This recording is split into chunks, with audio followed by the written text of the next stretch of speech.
Hey, RetconRaider here, and welcome back to Skald against the Black Priory, where today, with our business on Idra complete, we turn our attention towards the rest of the Outer Isles. And as you can see, I have moved around a bit. I did some light scouting around the island, just to get a general idea of where we're headed. And perhaps more notably, I also swung back by Haran to make sure we were done there, since there were a couple of dangling plot threads that never really got addressed. Perhaps most notably the mysterious fungal fiends. Drina made a big deal about wanting to go back down there, but unfortunately, for whatever reason, there does not actually seem to be anything we can do down there. So sadly, much like Katak's monster child, it may just be something that ultimately got cut for time. Which is a shame, but you know, it happens. Especially when it comes to low-budget, crowd-funded indie titles. I will say, you know, slightly disappointed, but at the same time, I understand why they couldn't include all the things. As with any game I enjoy, I would love to see more, but at the same time, I acknowledge that scope creep is the death of many a development project. Let us descend upon our prey.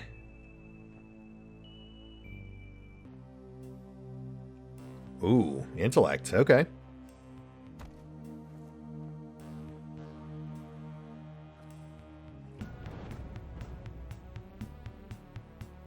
And we've got crabs. No worries though, easily treated, even if they are of unusual size. And yeah, I imagine this will be a bit of a recurring trend for the last few shrines as well. A single fight, some token resistance before we claim our free attribute point. I do feel like they should make us work for it more, but, you know, at the same time, I suppose I can't really complain about getting less filler combat.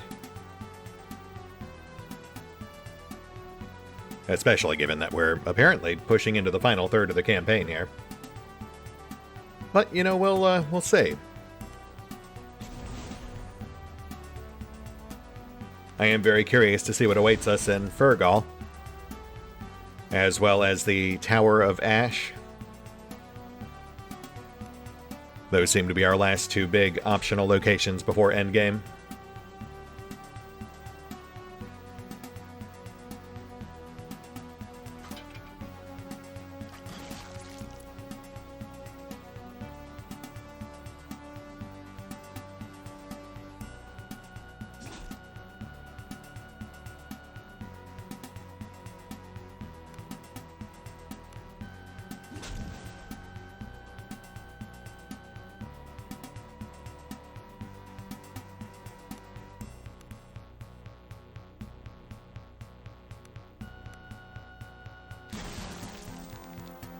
And we're good. Alright, let's claim our prize.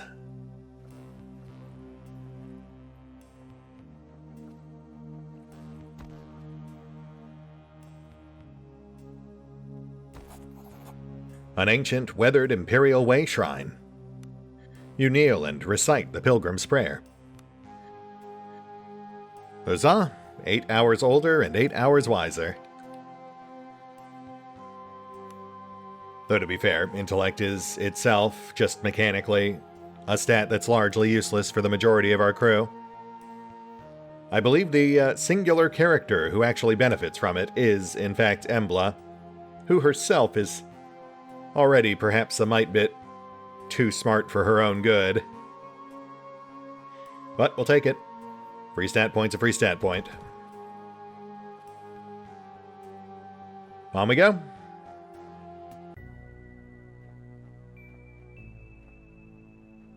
So what's next? Another shrine? Fergal? The Tower of Ash?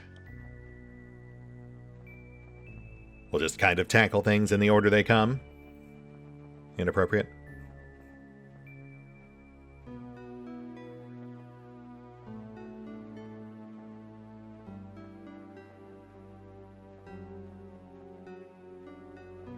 Oh, here we go. Fergal, okay? Before you lies a small village surrounded by fields and orchards. The air is laden with the scent of fruit, and the laughter of children and the pastoral bliss stands in stark contrast to the rest of the Outer Isles. As you approach the small cluster of quaint houses, you can't help but be struck by a feeling of calm and peace you've not felt in a long time.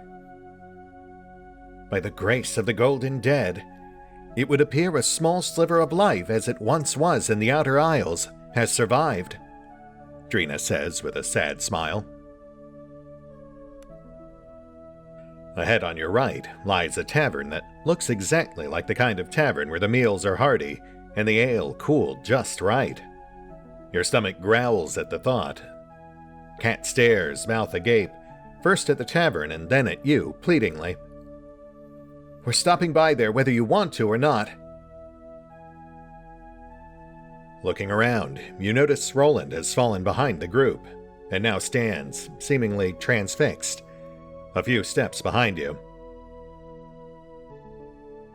Roland, what's wrong? You see something? He blinks a few times with watery eyes and an expression that is hard to place. Families. Children. Yeah? What about them? He looks down, and for a moment you could swear he looks ashamed. Let's just get some bloody ale. His voice breaks in a way that is uncharacteristic for the laconic brute. As Roland slinks off, Ivan walks up to you. Cruel deeds scar those who perform them as much as their victims, and Roland is a man with many scars. Yeah, I guess so. You continue on your way, and for a moment an irrational fear passes over you. Will you be able to return to the cold, brutal world at large if you spend too much time in this quiet little piece of bliss? Well, considering that I am 142% certain this place has a dark secret. Yeah, I think we will. I don't think we'll have much choice.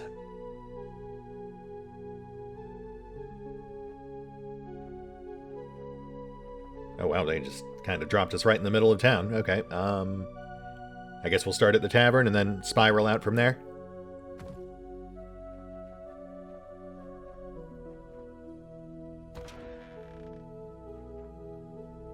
Hail, friends. Greetings, my lord. I'll be with you in a moment.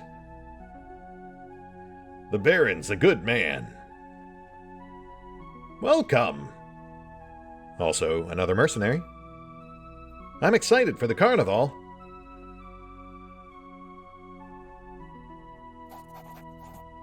A jovial, red-faced man greets you enthusiastically. Hello, and welcome to Fergal. Bernard's my name. I've not seen your face around here. Come for the carnival? Or perhaps the cider? Carnival, you say? He rubs his hands together in glee. Oh, yeah. It's an old tradition that goes back as far as anyone can remember, where the Baron of Fergal invites all us common folk up to the manor to feast. Tell you what, if you go up there and ask around a bit, I'm sure you could come too. If you offer to lend a hand, that is. Manor lies northwest of the village, just across the river. Okay, I might just do that. And you said something about cider? Aye. Ari the brewer makes the best cider this side of the sea gates. His brewery is up behind the general store, though he might be a bit on the busy side, what with the carnival and all. Sure, yeah, I'll bet. I'll be sure to check that out as well. You mind if I ask a few questions? Ask away. Any recent events? Any unusual happenings in or around Fergal? Nah, it's been quiet as ever, and that's the way we like it here. Well, unless you count the carnival preparations, of course. Really? So no signs of unrest? No strange phenomena? Well, we did have Mary's goat run off and knock over that pail of milk last week, if that's what you mean. But that was mostly funny, mind you. No, I was thinking of things that were more beyond the pale. But thanks. Well, how about this? Have you heard of a place called the Tower of Ash? I heard it's around here somewhere. I have indeed. It lies north of here, on the other side of the bay. Strange old hermit lives there, they say. He keeps away from us, so we keep away from him. Okay. Thanks again. Let's get a gander at those goods.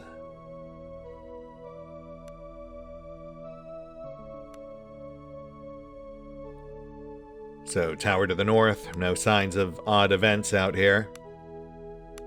Carnival is an annual event hosted by the Baron with a communal gathering at his estate. And nothing all that notable as far as goods go, so we'll skip on that. Yeah, so that's just a standard merc. A bit odd to find one in such a seemingly peaceful place, but we'll keep digging. A woman bustles about the kitchen, stirring pots, adding spices, and tending fires. Greetings, my lord. I beg your pardon, but I'm not really in any position to talk right now. Oh? Why is that? Well, the carnival is nigh, right? That means plenty of extra work for me, but the thing is, there's still the inn to take care of. Who's gonna cook for the guest, you know? Carnival, you say? What is that? The carnival is a time to feast and drink and dance. It's the Baron and the Baroness's way of showing their love for us common folk. Baron and Baroness? What can you tell me about them? Aye, their line has ruled over Fergal for a long time. They live in the villa northwest of the village, just across the stream. I'm sure the Baroness would appreciate it if you called upon her. She's eccentric, but she means well. Loves the children of the village. Ah, I see. Mind if I ask some other questions while I've got your ear? Of course not. Well, go on then. Any unusual news as of late? In Fergal or the Outer Isles in general? Besides the carnival? No, nothing. And that's just the way we prefer it. Really, that's strange, because I just came from Idra. The whole island was almost completely ransacked by reavers. Haran was practically destroyed. Well, I ain't seen no reavers here, and if I do, I'll be sure to show them the back of my hand. Okay, well, I guess you've got things well in hand. I don't suppose you have anything for sale? Some recipes, perhaps? Want to learn to cook, eh? Well, I can't blame you. Nothing soothes the soul like a home-cooked meal. Have a look in my recipe book. I'll teach you for a few coins per recipe. Thank you kindly. Though, at this point, I believe we've actually unlocked all of the available recipes.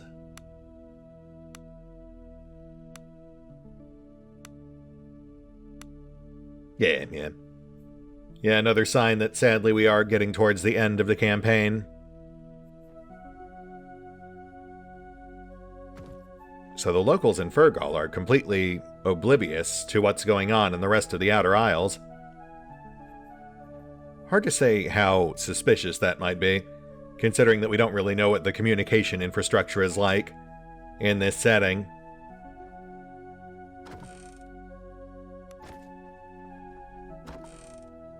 We'll keep poking around, save the Baron and Baroness for last.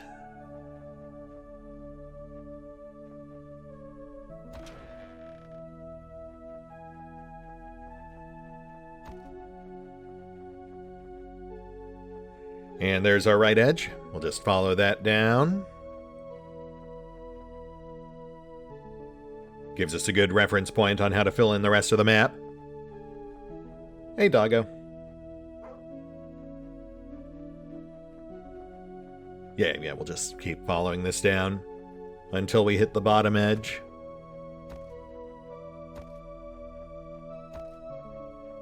Which is right there. So now west. Careful not to accidentally leave the map.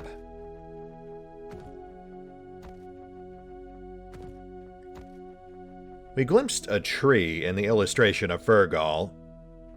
A particularly large central tree, which does itself make me think of, the mysterious oak in the swamps where Mother Katak lived. So between that and the mention of the Baroness loving children, my thoughts do immediately kind of stray to Mother Katak and her mysterious monster baby. Yeah, see, there's our tree. A very prominently placed landmark, right in the center of town.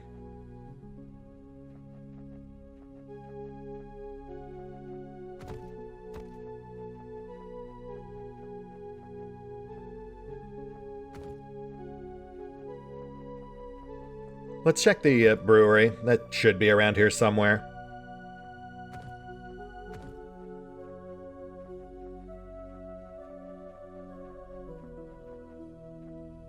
Only the finest cuts. Ah, no. Dialogue, just meat.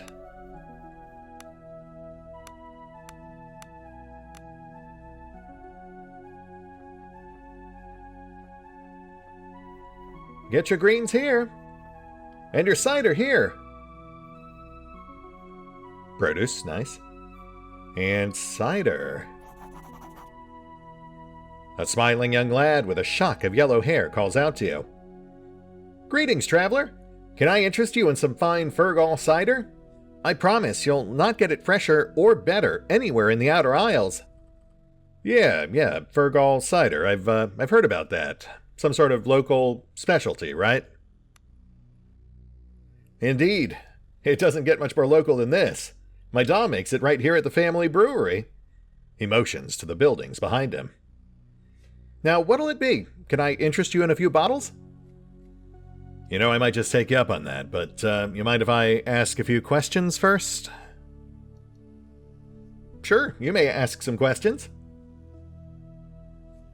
Place seems pretty quiet. Any unusual news as of late? Well, the carnival, of course. I can't wait. They say it's going to be one for the ages. The carnival, you say? What is that? Aye, the Baron and Baroness are arranging it. It'll have food and drink and even a surprise, they say. If you haven't already done so, you should go talk to the Baroness and offer to help. I'm sure she'll let you attend if you help out. My da is supplying the drinks, you see. The boy beams with pride and excitement. So you don't find it at all unusual that Fergal is literally throwing a party while the rest of the Outer Isles drown in blood? The boy's eyes water over. I'm sorry, I don't know anything about any blood or any such. I'm just looking forward to the party. It's not often us common folk get to experience something like that. Hey, look, take it easy, kid. I'm sure it's actually not that bad out there. In fact, you know what? Why don't you let me get a gander at that cider? I wouldn't mind getting a closer look at this legendary brew.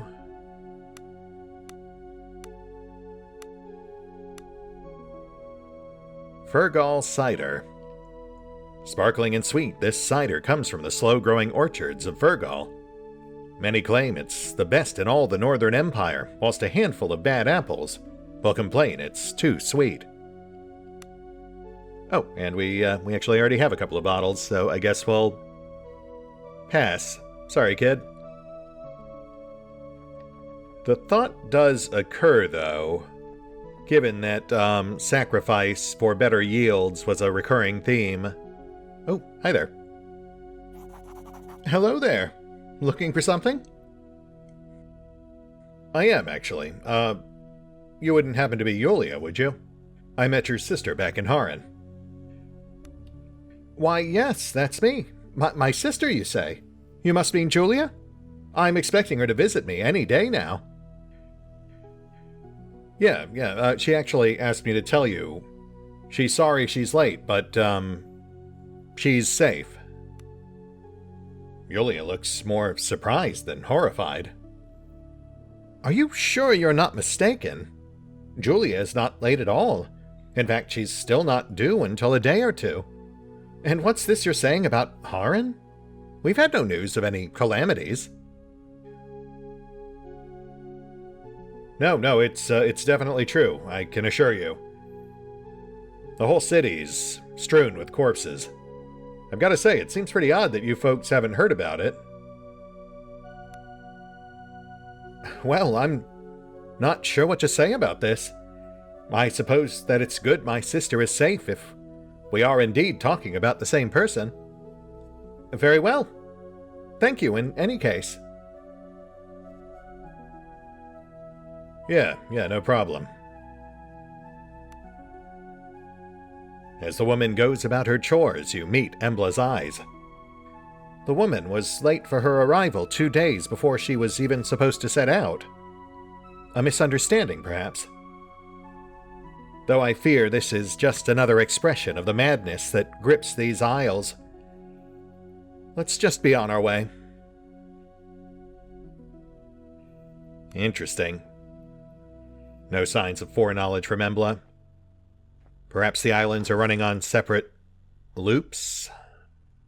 This one set earlier than the one in Idra and Harran. We do have spellbooks. That might imply that Yulia here is an arcane caster of some sort. The attuned do seem to be more heavily influenced by the current eldritch events. Non-magic war axe. Sadly, a step down from our current hand axe. But we'll find a magic one someday. Likely right before the end of our adventure. But who knows, maybe we'll actually get to swing it once or twice. Our final axe before the inevitable end.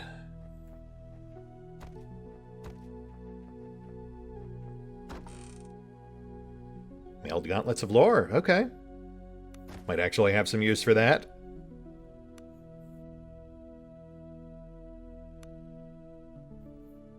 Yeah, why not? We'll lose 1 dodge, but gain 1 soak and a point of lore. Not, I suppose, that Embla really needs it. At this point, she's pretty well entrenched in auto-success territory.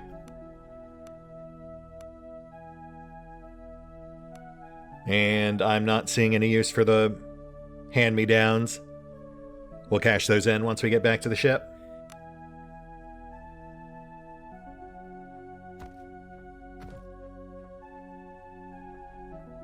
Alright, let's hit the orchard. See if there's any trouble brewing.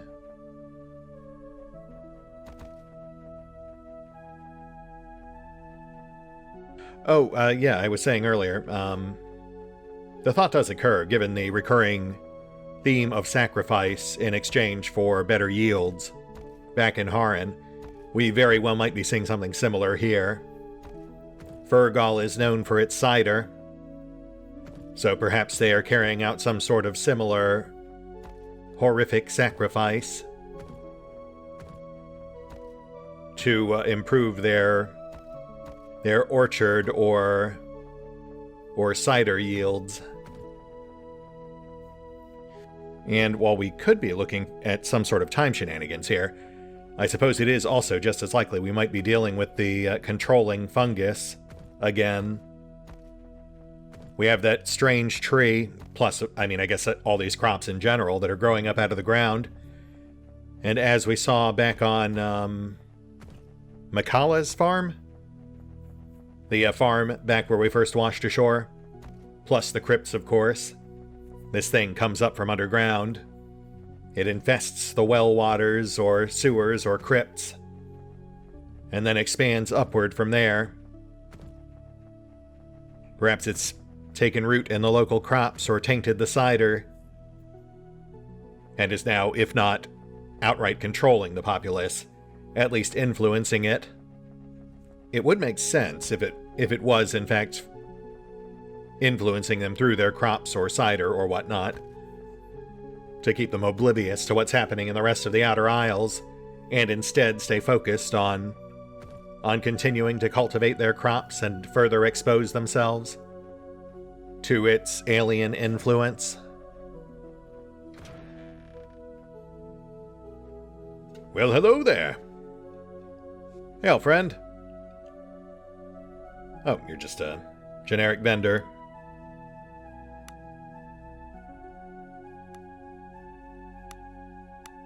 With nothing of particular note.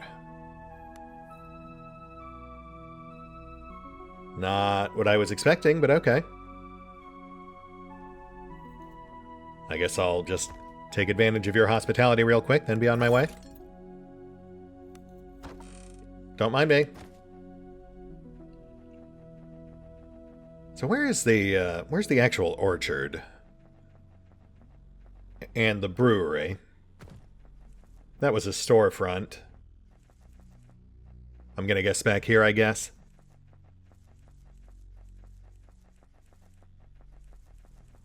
There's our bridge to the Baron's estate. And here we go. Okay. Yeah, if we find... If it is in fact influencing them through their crops, it does feel like this would be where we'd find our clues. Though I suppose in theory it could also just be the Baron and Baroness. They've definitely set up for that as well. In fact, if they throw a communal feast on a regular basis, that could also be a point of influence on the entire town. Not necessarily the food or exposure to... Oh, hi there. Hail, friend.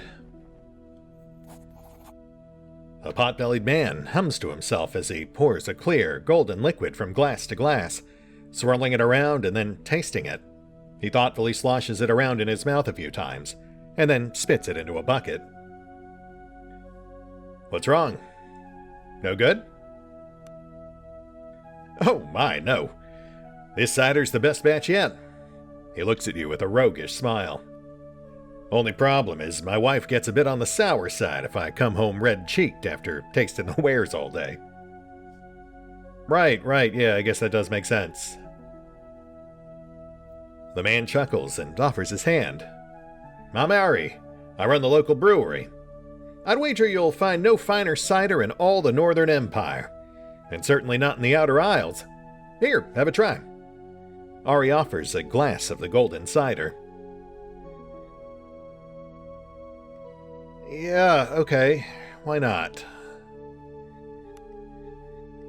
The beverage is cool, sweet, and sparkly.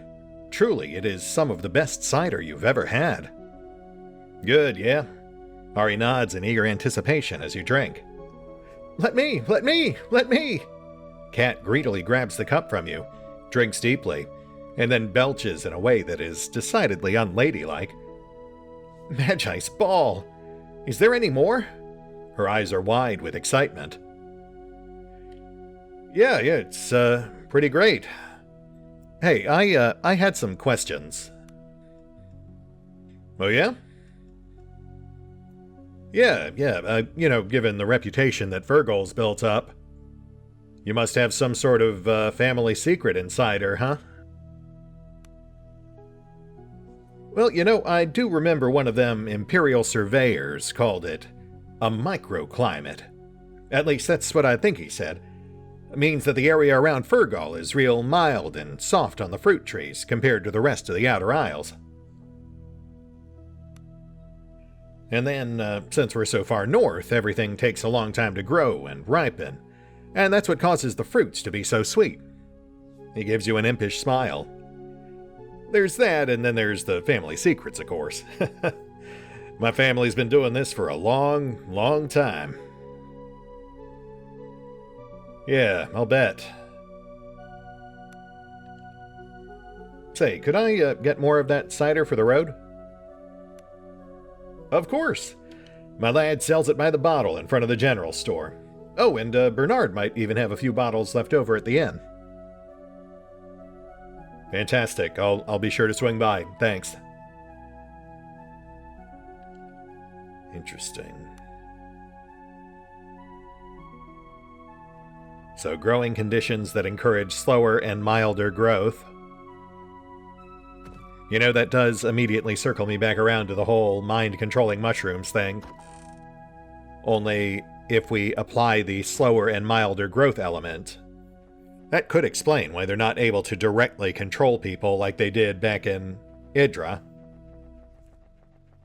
And yeah, the Carnival, dropping these people into like a cyclical loop of celebrating over and over again, would continuously expose them to regular doses of the potentially tainted produce.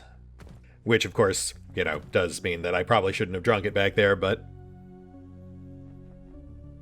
Stranger still is...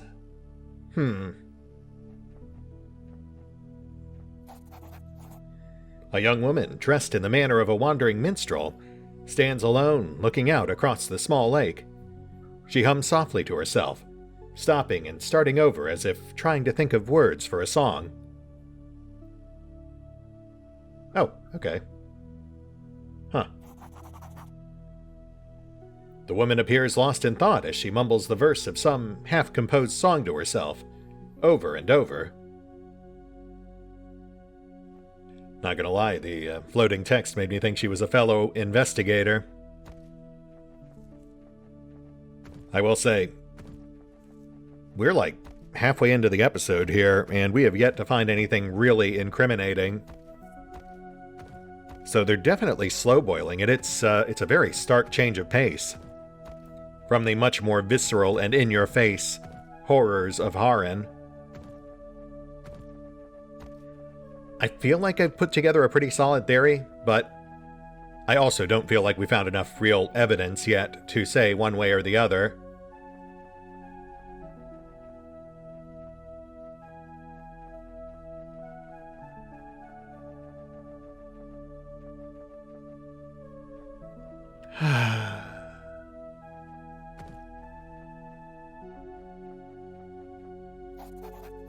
A young maiden stands, looking at a pile of white canvas cloth. She sighs deeply and appears to be lost in deep thought. Pardon the intrusion, ma'am. Is everything okay?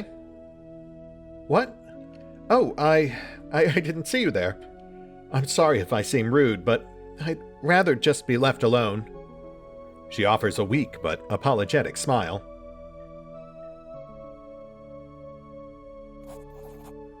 Camilla smiles timidly. Very intriguing.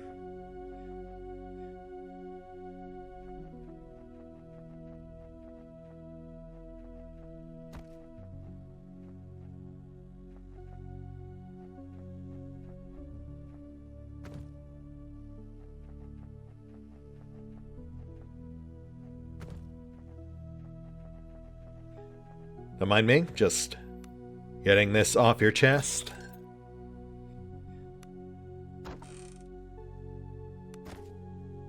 Carry on.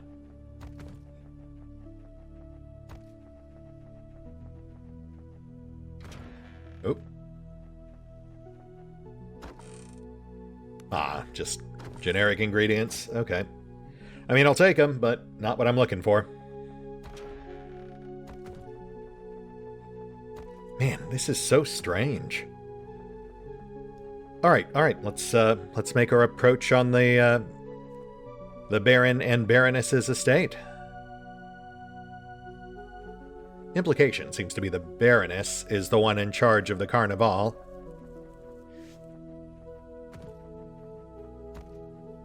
Oh, interesting. Okay. I thought we'd just pick up some honey, but apparently these hives serve a separate purpose? Ouch! Before you stands one of the ugliest men you have ever seen. Already cursed at birth, the man's appearance is not improved by the numerous bee stings that mar his face. His face contorts into something passing for a smile, and he croaks. "Greetings, my lord. How can I serve?" "I suppose that depends. Who exactly am I talking to?" "I'm Pert, my lord. I'm the beekeeper here in Fergal. I tend the Baron's bees." He gestures toward the nearby hives, and you can't help but notice that, like his face, his hands are also swollen with bee stings. Seems like it's a pretty tough gig. "Oh, no, not in the slightest, my lord. Fergal bees don't sting, you see. They're as docile as cows, and that's good, because the Baroness wouldn't want it any other way." "Are you 1,000% sure about that?" The man half averts his face in shame as you point out his stings. "It's as the Baroness says. Fergal bees do not sting. And if they do, then it's my own bloody fault. That's all there's to be said about that." "Right, well, my mistake. Guess I'll just be on my way."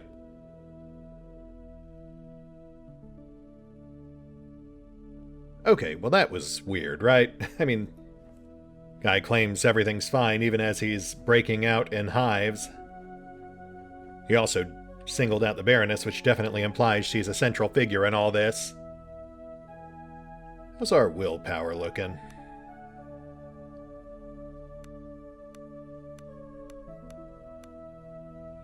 +7 on Drina, okay. That's not too bad. Female leader figure, insect theme. A tightly controlled town, built around the production of a sweet substance. I no longer think it's a fungus among us. I think we're dealing with a much more conventional insect theme.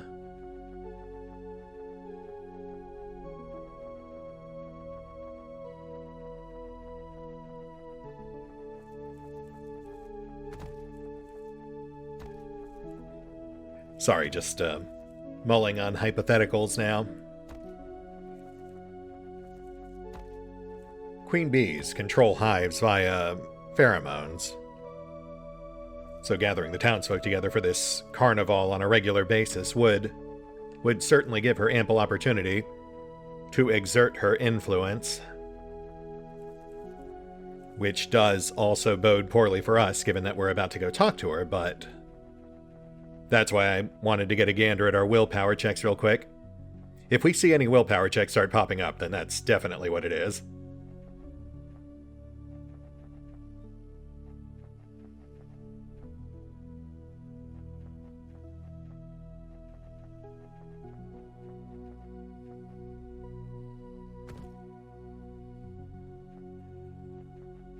Let's make our approach. The Baron and Baroness welcomes you. An elderly noblewoman and a robed, portly man stand in front of the villa's gate, discussing enthusiastically. And we shall flank the road with torches for the procession, and as they enter the grounds, my handmaidens shall place wreaths upon their heads, and they shall have their libations as soon as they enter. Not a throat shall be dry for the carnival. The man vigorously nods and takes notes. Yes, milady. Splendid idea.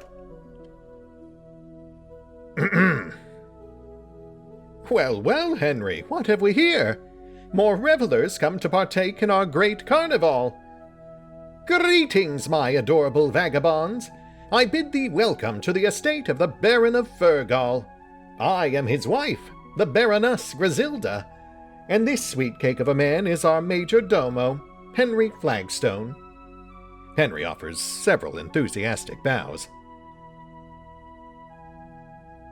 Carnival, you say? What's that? Do you mean to say you are not here for the carnival? Oh, what delicious irony! The Baroness offers a snorting laugh that seems oddly out of place for a lady of her station. Ironic? How's that? You see, my dear husband and I have taken it upon ourselves to arrange a magnificent feast, a carnival where one might eat and drink and say farewell to the sufferings of the flesh.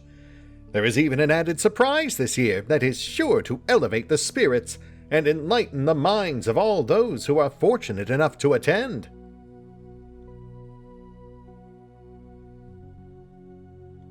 Wow, that sounds great. Please, tell me more. Well, as it turns out, organizing the carnival is quite time-consuming. In fact, I'm a bit overwhelmed by the amount of preparation remaining. As the Baroness dramatically wafts herself with a fan, you can't help but notice that her major domo rolls his eyes.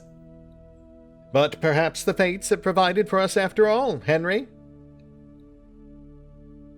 Apparently I'd love to help. What did you have in mind? Oh, isn't it obvious?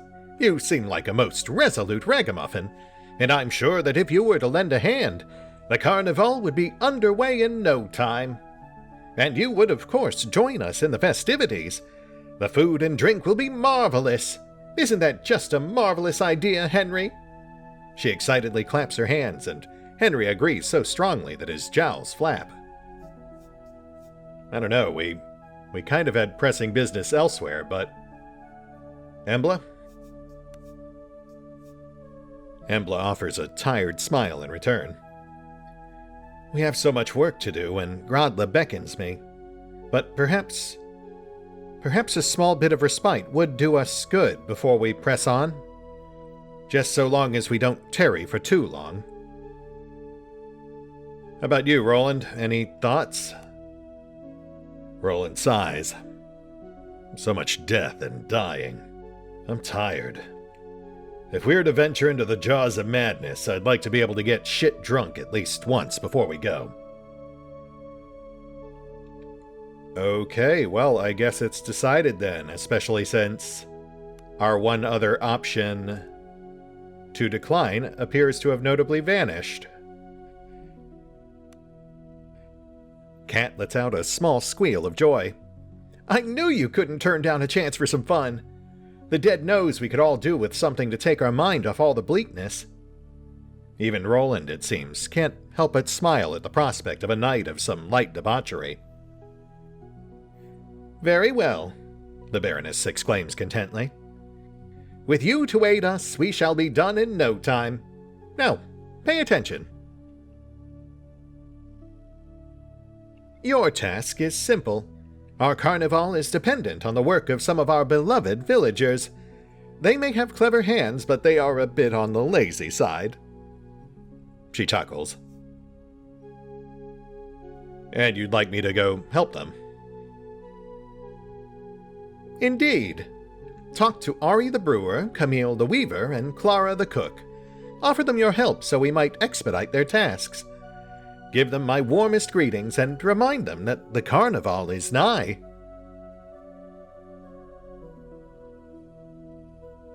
I will certainly do that. Oh, and do try not to mention anything about the surprise.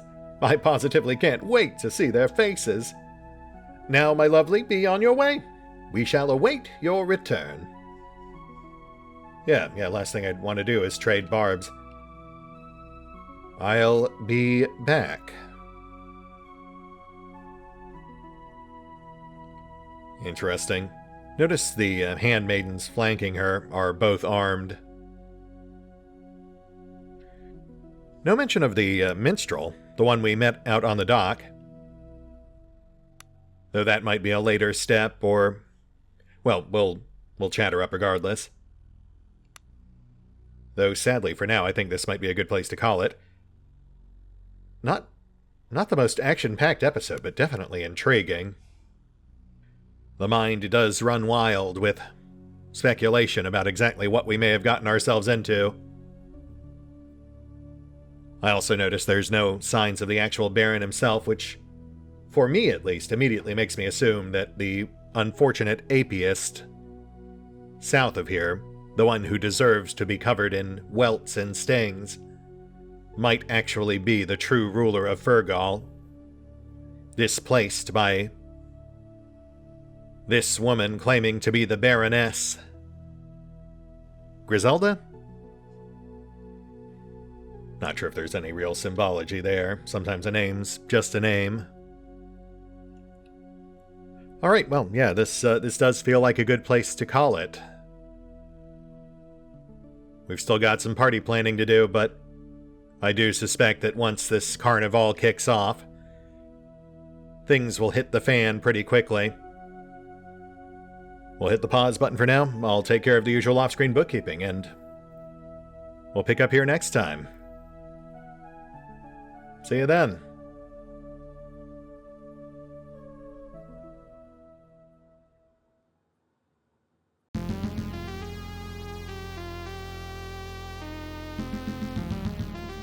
Oh, and special thanks to the Raiders, the fine folks who help make these videos possible, including but not limited to Eerie V23, Revenant, Alois, Dragon Matrix 7, Drakiith, EgonAlter, Exsellsior, Gottlieb, James Trimmier, Kazorm, Lady Shayna, Mark Giemza, Nathan Welch Jr., OverlordPherom, RandomPassrby, RobbyB, Tomasz Piątkowski, Triphoppenskip, and Valinrook. Thanks for your support, guys. That said, if you'd also like to help support the channel, then feel free to push the buttons that do the things. Trust me, it does make a difference. Or you could even check out the PayPal, the Patreon, the Nexus GG, or the YouTube memberships. Links are in the description.